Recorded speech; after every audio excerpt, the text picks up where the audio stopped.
Friends, welcome back. നമ്മുടെ ഇന്നത്തെ video ഒരു ചെറിയ ടെക് ന്യൂസ് ആണ്. കുറച്ചധികം ടെക്നോളജി വാർത്തകളും കാര്യങ്ങളൊക്കെ ഉണ്ട്. എന്തൊക്കെയാണ് നമുക്ക് 1 by 1 ആയിട്ട് നോക്കാം.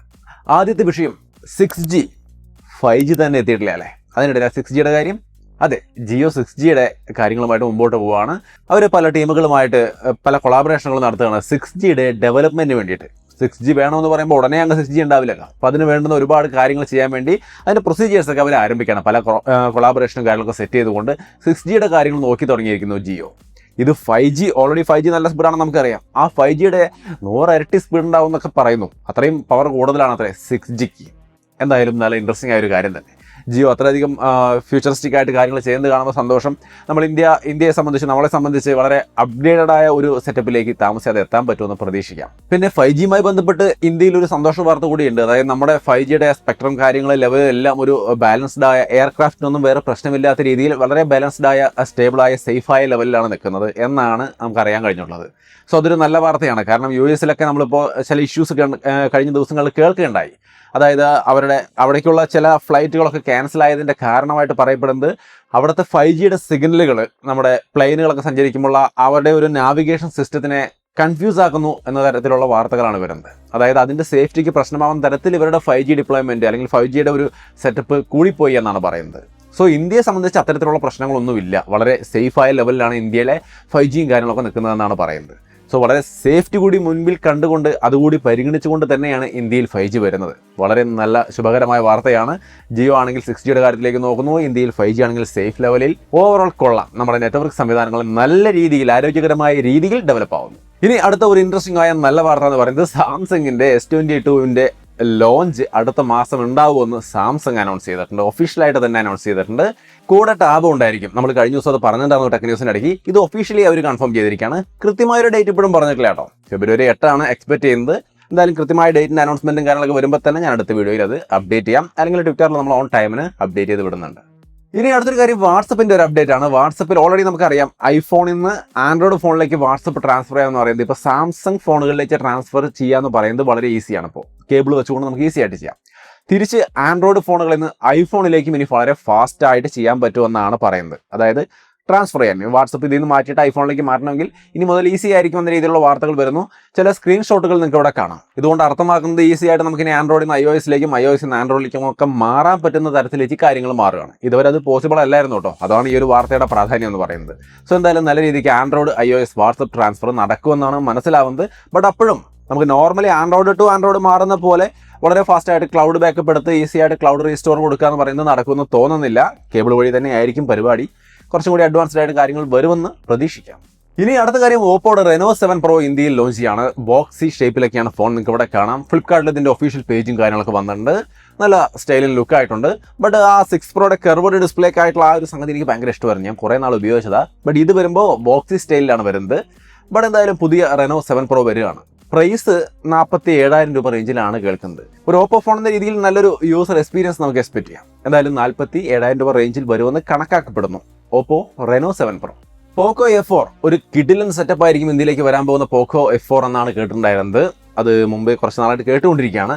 ചൈനയിൽ ഇറങ്ങാൻ പോകുന്ന Redmi K50 എന്ന K50 ഗെയിമിംഗ് എഡിഷനാണ്. വെറും K50 അല്ല, ഗെയിമിംഗ് എഡിഷൻ ആയിരിക്കും ഇവിടെ പോക്കോ F4 ആയിട്ട് വരിക. അതൊരു അപാര സെറ്റപ്പ് ആയിരിക്കും എന്നാണ് പറയുന്നത്. അവിടെ Redmi K50 ഇറങ്ങുന്നുണ്ട്, അതിൽ സ്നാപ്ഡ്രാഗൺ 870 ആണ്. ബട്ട് ഈ ഗെയിമിംഗ് എഡിഷനിൽ വന്നിട്ട് സ്നാപ്ഡ്രാഗൺ 8 Gen 1 ആണ്. സോ പോക്കോ F4 ആയിട്ട് ഇത് വരുമോ? അങ്ങനെയാണെങ്കിൽ 8 Gen 1 ഒക്കെ വെച്ചുകൊണ്ട് ഒരു ഫോൺ ഷവമി ഇറക്കിയിരിക്കുന്നത് തന്നെ 50-55 രൂപ റേഞ്ചിലാണ് ചൈനയിൽ ഇറക്കിയിരിക്കുന്നത്. അപ്പോൾ ഇതിലേക്ക് വരുമ്പോൾ ബാക്കിയുള്ള സ്പെക്കൊക്കെ കുറച്ച് ഒരു നല്ല പ്രൈസിൽ ഇവർ കൊണ്ടുവരുമോ എന്നുള്ളത് ഒരു ആകാംക്ഷ ഉളവാക്കുന്ന കാര്യമാണ്. പോക്കോ F4ൻ്റെ പ്രൈസ് എത്രയായിരിക്കും എന്നൊരു പിടി കിട്ടുന്നില്ല. എന്തായാലും അതിൽ 8 Gen 1 ഉണ്ടാകുമെന്നാണ് കേൾക്കുന്നത് ഈ K50 ഗെയിമിംഗ് എഡിഷനിൽ. അതാണത്രേ പോക്കോ F4 ആയിട്ട് ഇന്ത്യയിലേക്ക് വരാൻ പോകുന്നത്.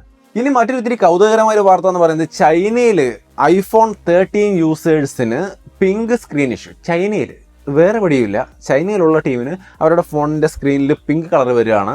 അതിൽ ഫോട്ടോസ് എടുക്കുമ്പോൾ മറ്റൊക്കെ ഒരു പിങ്ക് കയറി വന്നിട്ട് ആകെ ഡാമേജ് ആവുന്നു. റീസെറ്റ് ചെയ്തും റിസ്റ്റോർ ചെയ്തൊക്കെ നോക്കിയെന്ന് പറയുന്നു. ബട്ട് ഈ ഇഷ്യൂ നിലനിൽക്കുന്നതായിട്ട് ഇപ്പോഴും പറയപ്പെടുന്നുണ്ട്. സോ അത് എന്താണെന്നുള്ളത് കാത്തിരുന്ന് തന്നെ കാണണം. ആപ്പിൾ പറയും എന്താണ് സംഭവിച്ചിരിക്കുന്നത്. ഇനി ഷവമി ഓൾറെഡി ഇപ്പോൾ അവരുടെ ഫ്ലാഗ്ഷിപ്പ് സീരീസ് ഇറക്കിയിട്ടേ ഉള്ളൂ. ഷവമിയുടെ അടുത്ത ഫ്ലാഗ്ഷിപ്പ് സീരീസിൻ്റെ ഡിസൈൻ കൺസെപ്റ്റ് ഒക്കെ ലീക്കായി വന്നിട്ടുണ്ട്. നിങ്ങൾക്ക് അവിടെ കാണാം. സോ ഒരു വലിയ ആ റൗണ്ടിനകത്ത് മുഴുവൻ ക്യാമറ സെൻസേഴ്സും കാര്യങ്ങളൊക്കെ വെച്ചുകൊണ്ട് ഒരു വലിയ ക്യാമറ മോഡ്യൂളാണ് ഷവോമിയുടെ നെക്സ്റ്റ് ഫ്ലാഗ്ഷിപ്പ് ഫോണിൽ വരിക എന്നുള്ളതാണ് കേൾക്കുന്നത്. അതിൻ്റെ ഡയഗ്രാം പോലുള്ള സംഭവങ്ങളും അതിൻ്റെ കൺസെപ്റ്റ് ഡിസൈനും കാര്യങ്ങളും എല്ലാം വന്നിട്ടുണ്ട്. ഷവോമിയുടെ നെക്സ്റ്റ് ഫ്ലാഗ്ഷിപ്പ് ഫോണിൻ്റെ കാര്യമാണ്. ഇനി അടുത്തൊരു ഇൻട്രസ്റ്റിംഗ് ആയ കാര്യം, റെഡ്മി നോട്ട് 11 സീരീസ് ലോഞ്ച് ചെയ്യാൻ പോകുന്നത് റെഡ്മി നോട്ട് സീരീസ് കേട്ടോ. ഷവോമി 11 ആണ് കഴിഞ്ഞ ദിവസങ്ങളിലൊക്കെ ഇറങ്ങിയത്. റിയൽ റെഡ്മി നോട്ട് 11 സീരീസ് വരാൻ പോവാണ്. ആ 11 സീരീസിന്റെ ഒരു സ്പെക്കും കാര്യങ്ങളൊക്കെ നമുക്ക് അറിയാൻ കഴിഞ്ഞിട്ടുണ്ട്. എന്തൊക്കെയാണെന്ന് നോക്കി കഴിഞ്ഞാൽ 6.6 ഇഞ്ച് വരുന്ന full HD plus AMOLED display, 120 hertz, 108 mega പിക്സലിന്റെ main camera, android 11, 5000 mAh battery, 67 watt fast charging, ഇങ്ങനെ പോകുന്നു പ്രധാനപ്പെട്ട കാര്യങ്ങൾ. ബാക്കിയുള്ള കാര്യങ്ങളൊക്കെ അറിയാമെങ്കിൽ അവിടെ നിൽക്കട്ടെ, വന്നിട്ട് പറയാം. ഇത് ഗ്ലോബൽ വേരിയന്റിന്റെയാണ്. അപ്പോൾ ഇന്ത്യയിലേക്ക് വരുമ്പോൾ ഇതിൽ എന്തെങ്കിലും മാറ്റങ്ങൾ ഉണ്ടാവുമോ എന്നുള്ളത് നമുക്കറിയില്ല. കാരണം ഈയിടെയായിട്ട് പലരും പലയിടത്തും പല സ്പെക്കിലാണ് ഫോൺ ഇറക്കിക്കൊണ്ടിരിക്കുന്നത്. അതിപ്പോൾ എല്ലാവരും എന്തായാലും വരട്ടെ. റെഡ്മി നോട്ട് 11 സീരീസ് താമസിയാതെ ലോഞ്ച് ആവും എന്നുള്ളതിൽ ഒരു സംശയമാണ്. ഇനി ഈ റെഡ്മി നോട്ട് 11 സീരീസിന്റെ കോമ്പറ്റീഷൻ Realme 9 സീരീസ് ലോഞ്ച് ചെയ്യാൻ പോവാണ്. അതിന്റെ സ്പെക്കും വന്നിട്ടുണ്ട്. 90 ഹെർട്സ് ഡിസ്പ്ലേ, MediaTekന്റെ 920 എന്ന് പറയുന്ന നല്ലൊരു പ്രൊസസ്സർ, 65 വാട്ടിന്റെ ഫാസ്റ്റ് ചാർജിങ്, ഇങ്ങനെയുള്ള കാര്യങ്ങളൊക്കെയാണ് റിയൽമിയുടെ കാര്യത്തിൽ നമ്മൾ കേൾക്കുന്നത്. വരട്ടെ, വന്നിട്ട് നോക്കാം. അതിൻ്റെ കൂട്ടത്തിൽ സാംസങ്ങിൻ്റെ Galaxy A53 5G പുതിയ ഗാലക്സി ഫോണിൻ്റെ ലോഞ്ച് താമസിയാതെ ഉണ്ടാകുന്ന തരത്തിലുള്ള വാർത്തകൾ വരുന്നുണ്ട്. MediaTekന്റെ Dimensity 1200 50 MP camera, 120 ഹെർട്സിൻ്റെ AMOLED display, അങ്ങനെ പോകുന്നു അതിൻ്റെ സ്പെക്ക്. ഓവറോൾ വരാൻ പോകുന്നതെല്ലാം നല്ല ഇൻട്രസ്റ്റിംഗ് ആയ പവർഫുള്ളായ ഡിവൈസുകളാണ്. സോ അടുത്ത മാസത്തെ അപ്കമിംഗ് ഫോൺസിൻ്റെ വീഡിയോ ചെയ്യാറായെന്ന് തോന്നുന്നു. ഒരുപാട് നല്ല നല്ല ഫോണുകളാണ് അടുത്ത മാസത്തേക്ക് പറയപ്പെടുന്നത്. ഈ പറഞ്ഞത് മാത്രമല്ല, ഇത് കൂടാതെയുമുണ്ട്. സോ മൈക്രോമാക്സിൻ്റെ ഇൻ നോട്ട് 2 വരാൻ പോകുന്നു. അതിൻ്റെ ഒഫീഷ്യൽ സ്റ്റേറ്റ്മെൻറ്റുകൾ അവർ ഇട്ട് തുടങ്ങിക്കഴിഞ്ഞു. ട്വിറ്ററിലൊക്കെ ധാരാളമായിട്ടുണ്ട്. നിങ്ങൾക്ക് അവിടെ കാണാം ഡിസൈൻ. ബോക്സി സ്റ്റൈലാണ്, AMOLED ഡിസ്പ്ലേ ഉണ്ട്, ലിക്വിഡ് കൂളിംഗ് സിസ്റ്റം ഉണ്ട്. ഓവറോൾ നല്ല സെറ്റപ്പാണ് അവർ പറയുന്നത്, ആ സ്പെക്ക് കാണുമ്പോൾ തോന്നുന്നത്. സോ എന്തായാലും നല്ല സ്പെക്കും കാര്യങ്ങളൊക്കെ ഇതിൽ കാണുന്നുണ്ട്. ഈ സ്പെക്ക് എല്ലാം നല്ല രീതിക്ക് പെർഫോം ചെയ്യണം എന്നുള്ളതാണ് എൻ്റെ ഒരു ആഗ്രഹം. കാരണം പലപ്പോഴും ഇവരുടെ മൈക്രോമാക്സിൻ്റെ ഈ അടുത്ത് ഇറങ്ങിയ ഫോണുകൾ, ഈ കഴിഞ്ഞ തവണ ഇറങ്ങിയ ഫോണുകളിൽ ചിലതിനൊക്കെ ചില കംപ്ലൈൻറ്റുകൾ പറയുന്നത് കേട്ടു.